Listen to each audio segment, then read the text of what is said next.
आज की सबसे बड़ी खबर जुड़ी है उस संकट से जो हजारों किलोमीटर दूर खाड़ी देशों में शुरू हुआ, लेकिन इसका असर सीधा भारत के किसानों से और खेती से लेकर आम आदमी की रसोई तक पहुंच गया।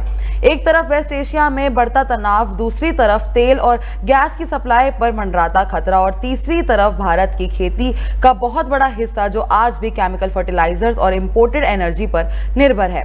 सवाल यह है कि अगर तेल और गैस की सप्लाई लंबी अवधि तक प्रभावित होती है तो क्या भारत में खाद की कमी हो सकती है, या क्या आने वाले महीनों में खेती की लागत बढ़ेगी और क्या आम आदमी को खाने पीने की चीजों के लिए ज्यादा पैसा चुकाना पड़ेगा। आइए इस पूरे मुद्दे को समझते हैं।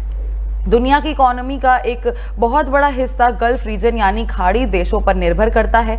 यहीं से दुनिया को कच्चा तेल मिलता है, यहीं से नेचुरल गैस मिलती है और यहीं से कई ऐसे रिसोर्सेज मिलते हैं जो इंडस्ट्रीज और एग्रीकल्चर दोनों के लिए जरूरी है।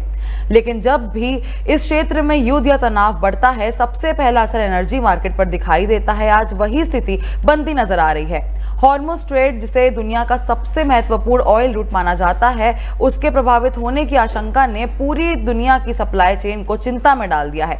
समझिए कि दुनिया के लगभग 20% ऑयल ट्रेड का रास्ता इसी जल मार्ग से गुजरता है। अगर यहाँ कोई बाधा आती है तो तेल की सप्लाई प्रभावित होती है और तेल महंगा हो जाता है। लेकिन कहानी सिर्फ पेट्रोल डीजल तक सीमित नहीं है। असली चिंता भारत की खेती को लेकर है। भारत की खेती और फर्टिलाइजर का कनेक्शन। अक्सर लोग सोचते हैं कि फर्टिलाइजर तो भारत में ही बनता है, तो फिर दिक्कत कहाँ है?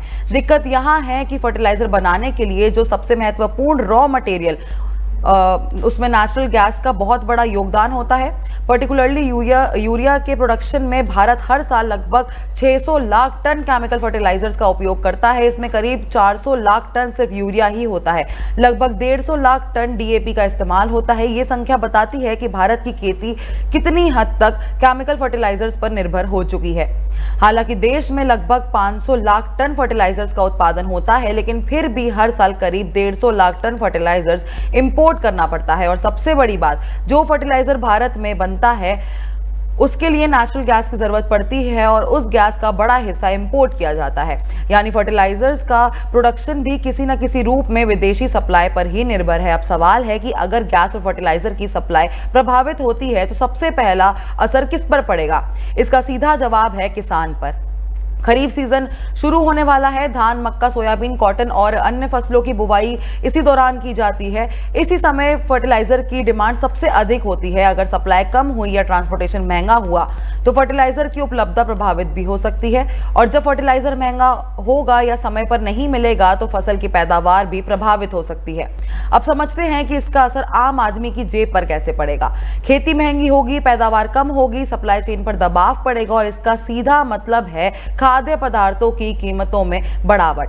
सब्जी, दाल, तिलहन और अनाज की कीमत में वृद्धि देखने को मिल सकती है। यानी जो संकट आज गल्फ में नजर आ रहा है, कल वो भारत के बाजार में भी महंगाई के रूप में दिखाई दे सकता है।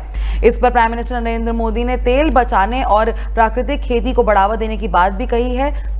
वहीं वित्त मंत्री निर्मला सीतारमण ने फर्टिलाइजर सप्लाई को लेकर चिंता भी जाहिर की है। एक्सपर्ट्स का मानना है कि अगर भारत को लंबी अवधि में ऐसे संकटों से बचना है तो केमिकल फर्टिलाइजर्स पर निर्भरता कम करनी होगी। नेचुरल फार्मिंग, ऑर्गेनिक इनपुट्स और लोकल रिसोर्सेज पर आधारित मॉडल को बढ़ावा देना होगा।